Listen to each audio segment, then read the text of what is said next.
Con el tema de la semana pasada. Quiero hacer un pequeño repaso cuando hablamos de Jesús y el ejemplo que Él nos ha dado en diferentes áreas. Pero una cosa que quiero resaltar de la semana pasada es que nosotros entendemos siempre, en primer lugar, que Jesús es Salvador antes de cualquier cosa. Siempre téngalo presente. Nosotros le damos gracias al Señor porque tenemos salud, porque tenemos muchas cosas que Dios nos ha dado, pero es posible que también nos enfermemos, es posible que también pasemos por situaciones muy duras y muy complicadas. Sin embargo, eso no significa que Jesús no esté con nosotros. La promesa del Señor está con nosotros, es una promesa real, verdadera. Jesús no miente, ¿ok? Pero Jesús no nos aseguró que siempre nos iba a sanar. No nos aseguró, y cuando vino en su ministerio terrenal no lo hizo. Jesús, había un montón de enfermos allí en el estanque de Bethesda, y Jesús no los sanó a todos, sanó a uno solo de todos los que estaban allí. ¿Sí me explico? Hubo un momento donde Jesús los sanó a todos y un momento donde no los sanó a todos, porque el propósito principal de Jesús es salvarnos y salvar nuestra alma, porque este cuerpo finalmente va a volver al polvo, ¿ok? Con la promesa firme, verdadera, de que seremos levantados entre los muertos para tener un cuerpo nuevo. Ya no, en términos de comparación, ya no un ranchito como el que tenemos ahorita. Sí, en términos de comparación, porque su cuerpo es perfecto, Dios no hace ranchitos, ¿no? Pero cuando comparas este cuerpo tocado por el pecado, que ha sido afectado por el pecado, lo comparas con el cuerpo que el Señor nos va a dar en comparación en un ranchito de bajaré, de barro. Eso es lo que dice la Biblia, casa de barro, pero Él nos dará un cuerpo glorificado, que ahí sí, más nunca te vas a enfermar. Imagínese usted. No vas a morir jamás, vas a tener vida eterna, un cuerpo glorificado. No sabemos exactamente cómo será, pero la Biblia dice que es una mansión. Amén. Pero ahorita, por ahora, no es así. Por ahora, bueno, tenemos que cuidarnos mucho, tenemos que cuidar el templo, cuando se habla de la mayordomía, tenemos que cuidar nuestra salud, tenemos que comer bien, amén, en la medida de lo posible, hacer ejercicio, tratar de dormir 8 horas, y si usted lo hace, pues yo lo envidio, ¿no? Pero por ahora estamos en eso, y le aclaro esto porque es lo primero que tenemos que ver de Jesús. En la vida de Jesús siempre, todos los días, vea a Cristo crucificado. Esa es la obra poderosa, perfecta, maravillosa y grandiosa de Cristo por nosotros para salvar nuestras vidas. Amén. Pero Jesús no solamente nos salva, sino que Él nos ha modelado en todas aquellas cosas que nos llama a hacer. Cada uno de nosotros. Y la semana pasada hablamos del ejemplo de servicio, donde Jesús, tomamos el texto de allí de cuando lavó los pies de los discípulos, y hablamos de este ejemplo de unas cosas sencillas que tocamos, pero bien profundas en cuanto a la vida de Jesús. Es que Él dejó el confort para servir a los demás. No puedes servir desde el confort, mis amados hermanos. No puedes hacerlo, es imposible. ¿Verdad? Hablamos de que Jesús se quitó aquel manto que representaba su autoridad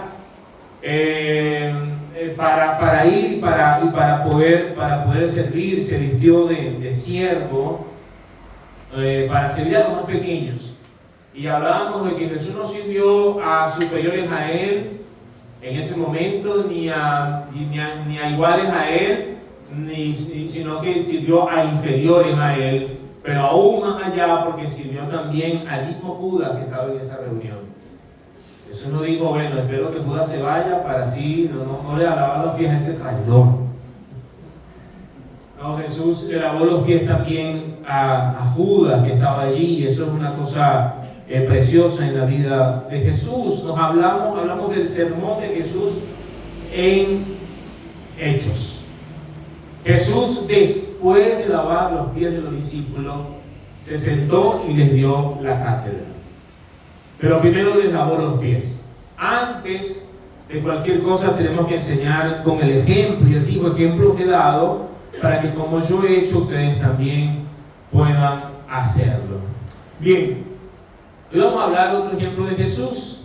Y en este ejemplo de Jesús nosotros podemos tocar algunas cosas importantes. Queremos hablar acerca del ejemplo de Jesús en su sujeción a las autoridades terrenales. Jesús se sometió a las autoridades terrenales. Y la autoridad más inmediata en la vida de Cristo fue su papá y su mamá terrenal, María y José.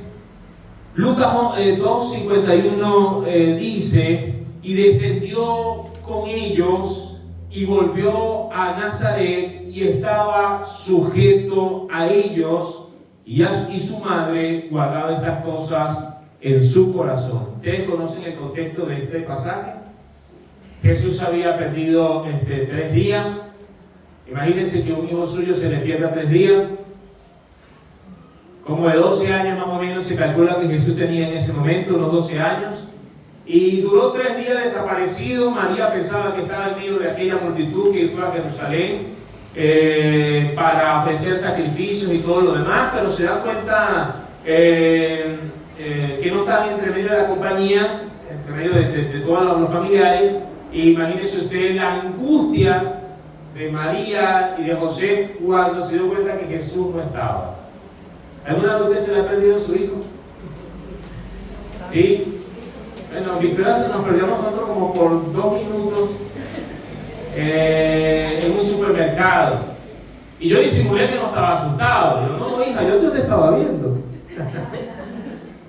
Pero ella se dio cuenta que estaba perdida. Jesús no estaba perdido, por supuesto, pero imagínense la angustia que podía sentir María y José en ese momento. Y 3 días después, quizás fueron las autoridades, no han pasado 24 horas todavía, tienen que esperar. ¿Cuánto hay que esperar para poner la denuncia? 24 horas. Bueno, quizás le dijeron a la policía de aquel tiempo: no es suficiente tiempo perdido para emprender una búsqueda. No sé si habían puesto carteles por allí: se busca al niño de 12 años perdido. Se llama Jesús y es de Nazaret y es hijo de un carpintero. Sus padres son María y José. No sabemos qué pasó, pero lo que sí sabemos es que volvieron a Jerusalén buscándolo y 3 días después lo encontraron. Tremendo, ¿verdad que sí? Pero es una cosa impresionante que Jesús le responde a María y a José. Le dice: ¿por qué me buscáis? ¿No sabes que es necesario que en los negocios de mi padre yo esté? O sea, que debo estar en los negocios de mi padre. Por supuesto, Jesús dio un mensaje a María de que él era hijo de Dios y dueño del universo. De alguna manera le hizo saber eso, y que recordara que su papá era el Padre Celestial. Sin embargo, a muchos jóvenes quizás esa parte les puede gustar de Jesús, que fino se fue. Pero entonces escuché algo: Jesús no andaba faranduleando, ¿no es que dice por ahí? No andaba de farandulero, estaba sentado en el templo discutiendo con los maestros de la ley, con los fariseos, los escribas allí, discutiendo con ellos, y la gente estaba admirado porque este joven era una persona con un conocimiento no natural, por supuesto, un joven muy inteligente, conocía la escritura y estaba discutiendo con ellos.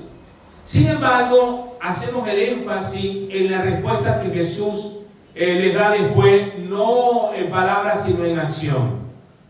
¿Qué dice? Y descendió con ellos. Y eso puede parecer sencillo: descendió con ellos, pero vea el énfasis: descendió con ellos. Estuvo al lado de ellos, con ellos. ¿Alguna vez usted ha llevado a su hijo a algún lugar donde usted le dice a este muchacho que se le va adelante, y usted, pero mira chico, o que se le queda atrás? ¿Sí le ha pasado? ¿Te pasa mucho con Sebastián? ¿Te pasa mucho con él? Sí, ¿verdad que sí? Y ¿verdad que es preocupante que el muchacho se vaya adelante o que se quede atrás?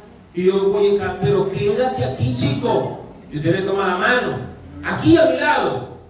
Bueno, Jesús descendió con ellos. No iba adelante, no iba detrás. No le dijo: bueno, váyanse que yo les espero. Además, Jesús pudo haber hecho una teletransportación, ¿qué se dice? Se pudo haber teletransportado. Si quería, bueno, nos vemos allá. Apareció en su casa. Nos vemos aquí, nos vemos allá en la casa, los espero allá. Se fue delante Jesús. No se fue delante, no se quedó atrás, no le dijo yo les alcanzo, ni nada por el estilo. Se fue con ellos. Se fue con ellos. Por eso mi hija todavía está conmigo, a mi lado. ¿Verdad que sí? Con ellos. Estaba junto a ellos. Amén. Amén. Así tiene que ser. Eso no es nuestras hijas. Tienen que estar allí. Estaba con ellos. Fue al lado de ellos. Y volvió a Nazaret. Y esto no le gusta mucho a los jóvenes. Y estaba sujeto a ellos. ¿Cómo estaba? Sujeto a ellos. Jesús no se valió de su condición del Hijo de Dios para salir de la autoridad de sus padres.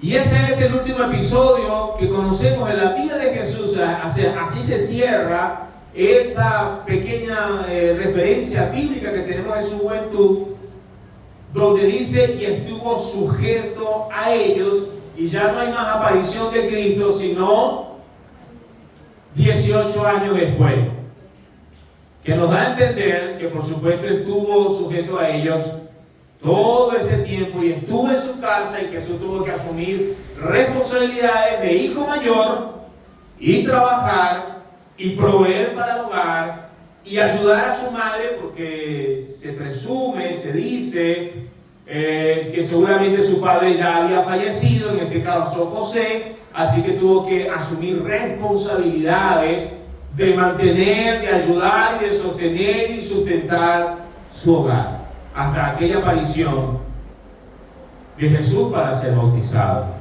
Y pasemos entonces a esa segunda autoridad que Jesús se sometió. Jesús se sometió a la autoridad, al ministerio terrenal de Juan el Bautista. Leemos lo que dice Mateo 3, 14 y 15. Este mismo, lo vemos allí, dice: mas Juan se le oponía diciendo: yo necesito ser bautizado por ti, y tú vienes a mí. Pero Jesús le respondió: deja ahora, porque así conviene que cumplamos toda justicia. Y entonces le dejó. Es decir, permitió que Juan le bautizara. Jesús puede haber dicho, y lo que Juan decía era muy cierto: Juan necesitaba ser bautizado por él. Jesús no necesitaba ser bautizado en realidad. Lo hizo lógicamente porque se identificó con el pecador, porque el mensaje de Juan era: arrepentidos, ¿verdad? Y convertidos y bautícese para el perdón de los pecados. Pero ¿qué pecado había cometido Jesús? Ninguno. Jesús al bautizarse se está identificando con los pecadores y lógicamente está afirmando su propósito por el cual vino, y tiene su mirada puesta en la cruz, porque se bautizó en un bautismo de pecadores sin ser pecador. Sin embargo, él lo hizo. No le dijo a Jesús, no le dijo Jesús a Juan: por supuesto, Juan, ¿cómo tú crees que yo voy a necesitar de ser bautizado por ti? Y esto lógicamente nos lleva a nosotros siempre lo que hemos enseñado en la iglesia, a la humildad de someternos los unos a los otros. Me pesa mucho, por ejemplo, cuando no puedo llegar temprano a la escuela bíblica dominical, porque me gusta sentarme a escuchar al maestro que está dando la clase. A veces tengo que escribir: la semana pasada, hermano, disculpa, no voy a poder estar en la clase por esta razón. Esta mañana veníamos con ese tema de llegar temprano, porque nos gusta sentarnos a escuchar al que está enseñando. ¿Cómo puedo yo pretender que usted me escuche a mí si yo no estoy dispuesto a escucharle a usted? ¿Sí? Y esto es un mensaje también para todos los líderes de la iglesia. Mis amados hermanos, tenemos que venir temprano a escuchar la escuela bíblica dominical.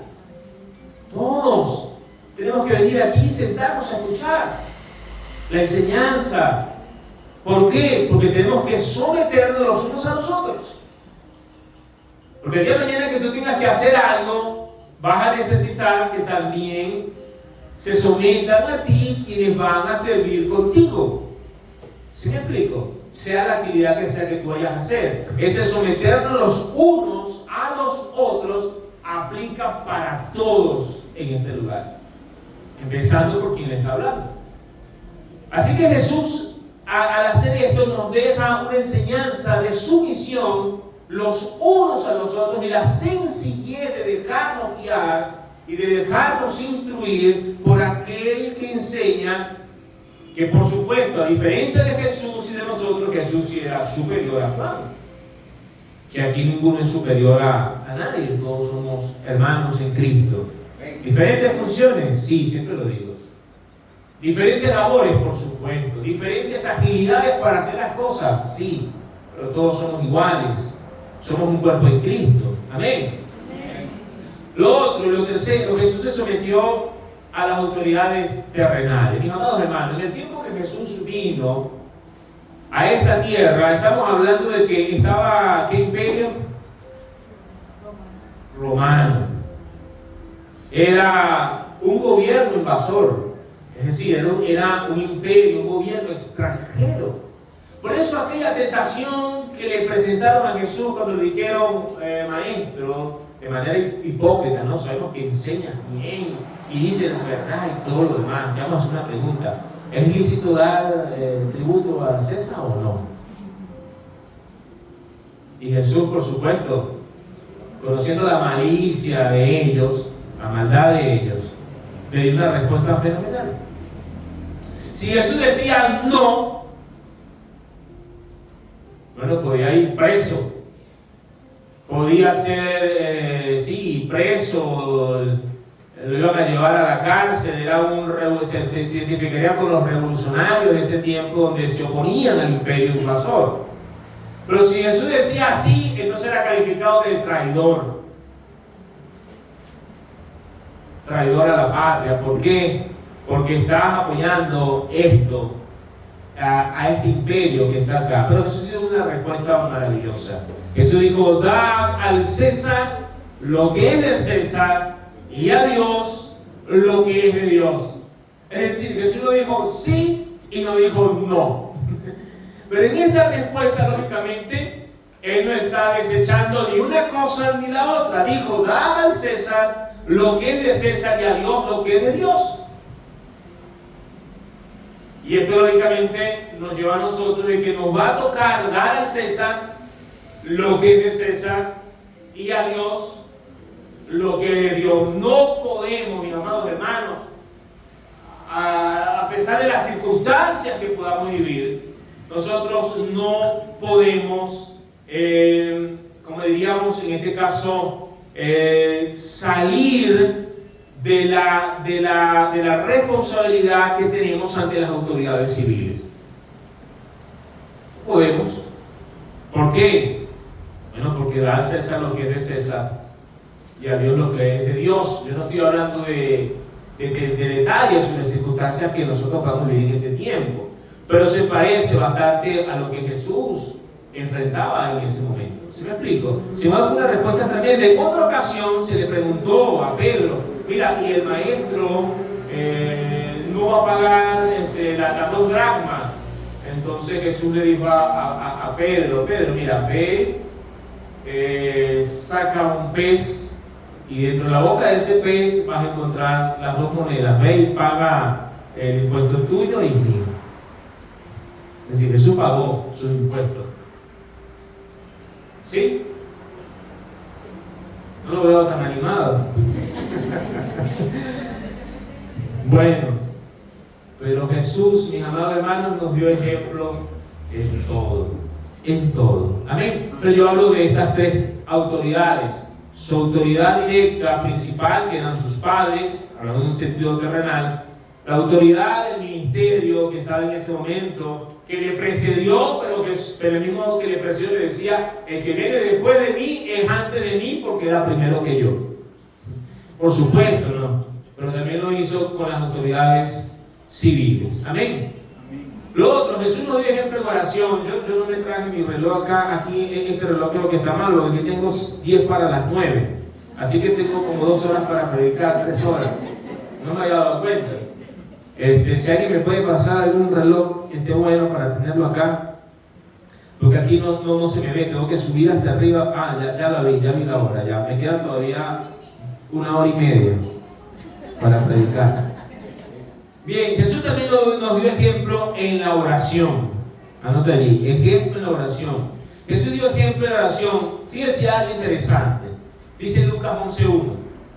Aconteció que estaba Jesús orando en un lugar. Aquí dice solamente un lugar. No dice si era de día o era de noche, nada. Solamente estaba orando en un lugar.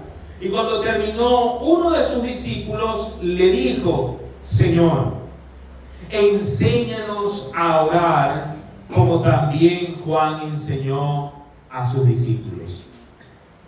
Jesús evitó la oración pública. Jesús no andaba buscando impresionar a nadie. Jesús andaba siempre, más bien huía de este tipo de cosas. Querían tomarlo para hacerlo rey, se escapaba. Jesús no andaba buscando, ¿cómo diríamos esto? Populismo ni nada por el estilo.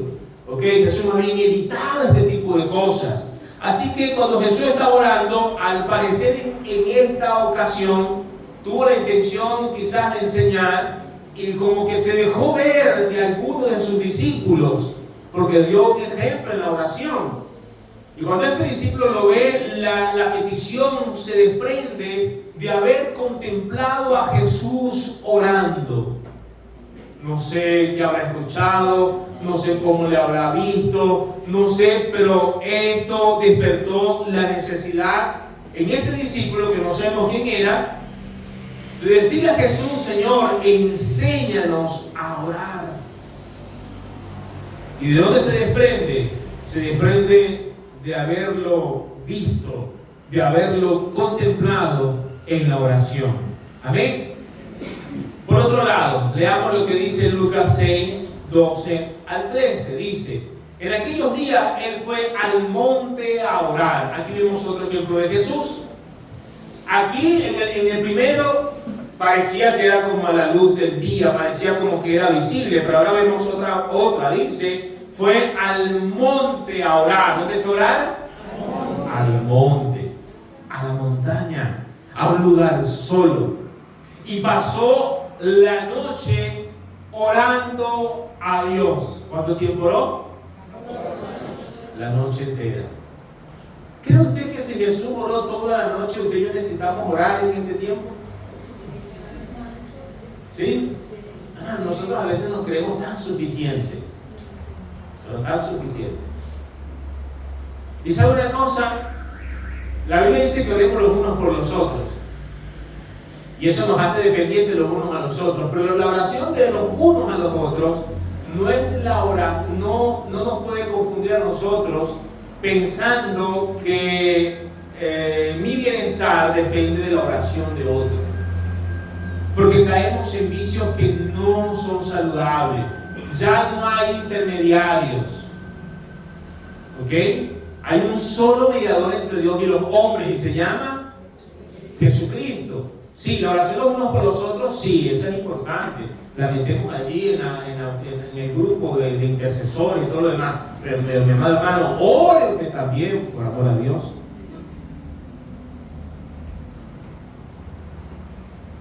Jesús pasó la noche orando. La noche orando. Jesús, el Hijo de Dios, pasó la noche orando. Y después hizo algo muy interesante. Y cuando era de día, llamó a los discípulos y les dijo: he pasado la noche orando para... No, ¿verdad? No salió a promoverse. ¿Sí? En estos días escuchaba a una persona diciendo que estaba orando 8 horas al día.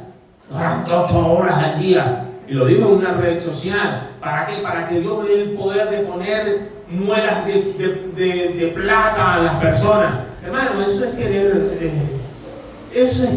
impresionar, eso es promoverte a ti mismo. No, eso no es bíblico. Voy a pasar la noche orando, ¿para qué? Para que todo el mundo se caiga cuando yo ore. No. Fíjense una cosa, Jesús pasó la noche orando y no salió a estar diciendo que pasó la noche orando. Hizo algo muy interesante, llamó a sus discípulos y escogió a 12 de ellos, a los cuales también llamó apóstoles. Es decir, Jesús, antes de tomar una decisión, oró toda la noche y después tomó la decisión. Amén. Y se fue al monte. Jesús pasó más tiempo orando a solas que en público. ¿Ok? A nosotros nos gusta más estar en público orando que en privado. Jesús no buscó la comodidad, sino que se fue al monte a orar. Pero aparte de eso, Jesús lo hizo para tomar una decisión. Escuche, Jesús primero oró y después llamó. Nosotros llamamos y después oramos. Y de eso tenemos una gran experiencia. ¿Verdad que sí? Yo tengo una gran experiencia y usted también, por cierto, por estarme haciendo caso a mí. Y no haberme dicho, pastor, usted oró primero. Bueno, sí, yo creo que mi hermano me lo dijo, sí. Pero escuche algo, mi amor hermano, tengamos cuidado con las decisiones que tomamos. Hay que orar primero, ya no andamos apurados. Cuando nosotros retomamos el tema con la iglesia Bautista de la Colina, algunos venían, si yo quiero, Rafael, vamos a evangelizar, ganarnos al mundo entero, vamos a orar primero. Vamos a abrir 200 grupos bíblicos, vamos a orar primero. Vamos a buscar dirección. ¿Verdad? Otros vamos a orar primero. Pero ya hemos orado, ¿oyeron, hermano? Ya tenemos más de 1 año y medio orando. Ya hay que hacer algo también, ¿no? ¿Ok? Ya creemos que sí, que es de Dios de estar como iglesia Bautista de la Colina. Hemos investigado bastante, hemos orado bastante. Ya tenemos que ir avanzando un poco más. Sí, pero escuche, orar primero antes de llamar. Antes de establecer una relación de noviazgo, mi amado hermano y hermana, ore primero al Señor, tranquilo. No se vaya el autobús, como eso es viejo, ¿verdad? Eso lo dicen desde hace rato, ¿verdad? Pero no sé, ¿hay algún dicho nuevo por allí? Bueno, el tema es ore, tranquilo, ore, pídaselo al Señor, ore por eso y espere su momento, porque se va a hacer daño, se lo aseguro. Se lo aseguro, se va a hacer daño, nos hacemos daño. Hay que orar primero.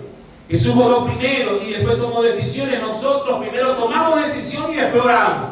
A ver, me metí en tremendo negocio. Señor, ven y bendíceme el negocio aquí. Pon tu mano aquí, Señor. Pero es que tú me preguntaste algo primero. Es así, yo soy el genio de la lámpara mágica. Bendíceme, Señor. Bendíceme el negocio que me he metido. Pero oraste antes de meterte en el negocio. ¿Sí me explico? Yo sé, nosotros no podemos estar inactivos. Sí, hay que estar activos, por supuesto, pero orando en primer lugar. Tuvimos un tiempo para la oración. Es lo que Jesús nos enseñó. Amén.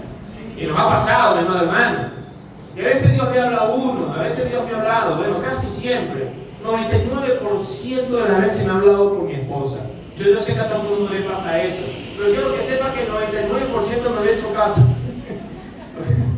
Sí, no sé, tranquilo, les ha pasado lo mismo. No sé si a usted le pasa, si esa es su dinámica familiar, pero de verdad, casi siempre ha tenido la razón. Ahorita trato de escucharla un poquito más, porque yo digo, Señor, pues, siempre he dicho, yo no escucho la voz de Dios, y digo, pues, a lo mejor es que ha estado allí y yo no he sabido. O sea, hay gente que escucha, sí, audiblemente ha escuchado la voz en algún momento, yo no la he escuchado todavía. A lo mejor es que no he sabido discernirla. ¿Sí me explico? Y no digo esto que esto le pasa a todo el mundo. Pero bueno, mis amados hermanos, el tema es que Jesús nos enseñó primero a la oración, por eso tomó 1 noche entera para orar. Amén. Pero tenemos otras enseñanzas de Jesús de la oración. Luego dice, entonces fíjense, primero fue un lugar así, posiblemente visible, de día quizás, pero luego nos dice que fue al monte a orar y pasó la noche entera. Quiere decir que se fue de noche, quizás sean las 7, 8 de la noche, 9 de la noche, hasta el siguiente día de la mañana.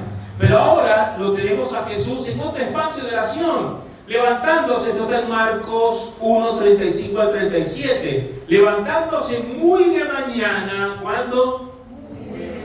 Muy de mañana. Los que ahora dormimos 4 horas, 5 horas, que de ahí como que no nos da más y tenemos que estar tomando guarapitos y todo lo demás. Trate de acostarse temprano para que se levante de madrugada y aproveche ese tiempo para orar. ¿Sí me explico? Sí, porque es que a veces tenemos esa lucha. Entonces quiero seguir durmiendo, quiero dormir. Pero si no puede, entonces vamos a hacer el hábito de que se acueste temprano, porque dice que el mejor sueño es el primero. Así dice mi mamá me dice eso a mí. Hijo, el mejor sueño es el primero. Bueno, entonces trate de acostarse temprano, que si se despierta a las 2, 3 de la mañana, quédese con el Señor hablando ahí, aproveche el tiempo. Y ese momento es bueno. Pero no hay mucha bulla, no está el gato, yo no antes decía el perro ladrando, pero es que tenemos un gatito que es una bendición, no interrumpe, cuando hora de la madrugada no interrumpe, pero ya después de las 5 o 6 de la mañana, ay Dios mío, Señor, a veces estoy ahí, Señor, ¿será que ya no hay que hacer? Dale comida para que se pueda callar. Nunca habíamos tenido gato, pero bueno, en la madrugada no pasa nada de eso. En la madrugada todo está más en silencio. Si yo orilla de calle parece más temprano, antes que empiecen a pasar las motos y el autobús de la madrugada y todo lo demás. Y aproveche el tiempo para hablar con Dios. Jesús se paró muy de mañana, siendo aún muy oscuro. ¿Cuál es la hora más oscura según dice por allí? 3 de la mañana, ¿cierto? Así dice, no, o cuando ya está como a las 4 de la mañana, por ahí. Calculamos que Jesús, no sé si sería a las 3 o 4 de la mañana, pero era muy temprano, muy oscuro. Salió y se fue a un lugar desierto, solo, con el Señor. Ojalá nosotros podamos seguir el ejemplo de Jesús. Y allí oraba. El Señor. Y le buscó Simón y los que con él estaban, y allá le dijeron: todos te buscan. Mis amados hermanos, Jesús tenía una vida pública bastante fuerte. Aunque Jesús huía de estas cosas, y Jesús prefería siempre prefería estar más a solas con sus discípulos que con las multitudes. A pesar de eso, Jesús no fue aplastado por el ministerio. Es malo que en estos tiempos tengamos hermanos en el Señor que se han ocupado tanto en el ministerio, tanto, que no tienen tiempo para lo más importante. Y lo más importante, mis amados hermanos, sépalo siempre, es el tiempo que pasas a solas con Dios en oración y la lectura de su palabra. Amén. Siempre va a ser así, mi amado hermano. No es más importante si tú enseñas a los niños, no es más importante la enseñanza a los niños. Es el tiempo que pasas con Dios orando y meditando en su palabra, de lo que vas a enseñar, o tu edificación personal diariamente. No es que yo esté aquí al frente enseñando lo más importante, no. Si tienes que escoger en algún momento de tu vida entre el ministerio público y tu vida íntima con Dios, decide por tu vida íntima con Dios. Tómate un break, un espacio de descanso, un mes, lo que sea, y vete a la montaña a orar. Bueno, no sé. Pero busca el tiempo a solas con Dios, porque allí radica el éxito del ministerio, de la familia, del trabajo, de lo que sea. En eso, no en que estés tan ocupado, porque eso se nos ha vendido en este tiempo. Andamos tan ocupados, tan así, ¿sabes? Somos gente muy importante. Están haciendo cosas y cosas en el ministerio, y sí, full ocupado en el ministerio, o full ocupado no sé en qué. Hermano, eso es, bueno, no quiero pecarle, pero a veces es hechonería. Sí, yo sé que vamos a asumir muchos compromisos, pero hay uno que es más importante que todos, el cual jamás debes vender, porque todo lo demás será comparado a un plato de lenteja con el espacio que pasas a solas con el Señor. Y si Cristo lo hizo, Cristo el Señor, ¿qué quedará para nosotros? Hermanos, realmente la misericordia de Dios nos alcanza, porque estamos en pie, a pesar de nuestras faltas. El Señor dice, tengo que echarle la mano. Siempre nos la ha hecho, por supuesto. Pero no podemos descuidar el ejemplo que Jesús nos dio. Jesús oró cuando fue bautizado. Lucas 3:21. Aconteció que cuando todo el pueblo todo el pueblo se bautizaba, también Jesús fue bautizado, y orando, el cielo se abrió. ¿Cuándo? Orando. Y orando en ese momento, mientras oraba, es lo que quiero decir, mientras estaba orando, el cielo se abrió. Amén. Oró en un momento de gran angustia en su vida sobre esta tierra. Acá fue uno de los momentos de mucha angustia en la vida de Jesús. Fue tanto así que le dijo a sus discípulos, tomó a 3 de ellos, a Pedro, a Juan y ¿quién era el otro? Y Jacobo, ¿sí? Pero tomó a 3 de ellos y le dijo, oren conmigo. Fue ese momento terrible en la vida de Jesús. Podemos llamarlo como la noche más oscura sobre este universo. Sobre esta tierra, el día más oscuro sobre esta tierra, donde las tinieblas cubrieron la tierra, fue el día que Jesús enfrentó los poderes del mal. En esa noche de oración tan terrible, que su vida fue puesta a tal angustia que sudó grandes gotas de sangre. Hermano, Jesús no tenía miedo de morir. Él era el Señor de la vida. Es el Señor de la vida. No era porque Jesús tenía temor de morir. Jesús estaba angustiado porque fue el momento donde el pecado de toda la humanidad vino sobre él. No sé, nuestro cerebro no nos da para comprender eso.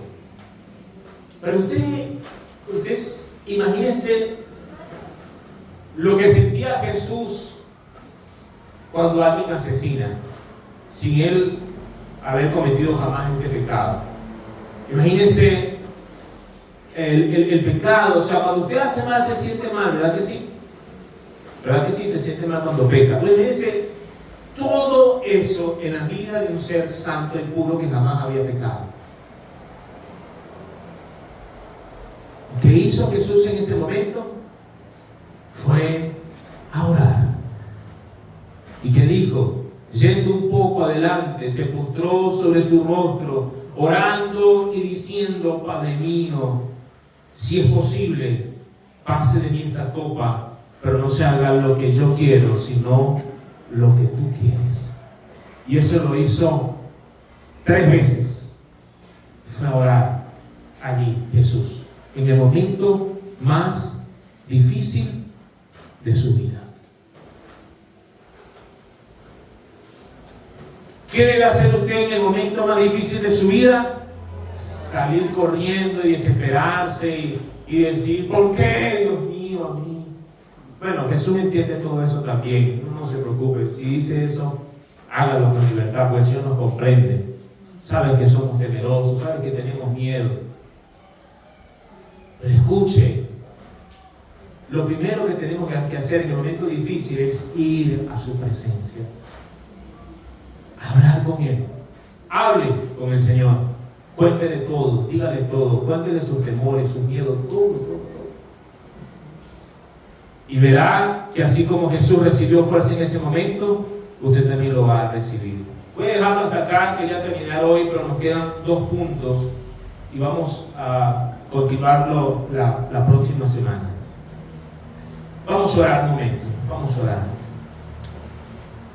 Yo quiero que se coloque sobre sus pies y que usted pueda colocar sus manos en su corazón. Y vamos a hablar con el Señor. Vamos a hablar con el Señor. Cierra allí sus ojos.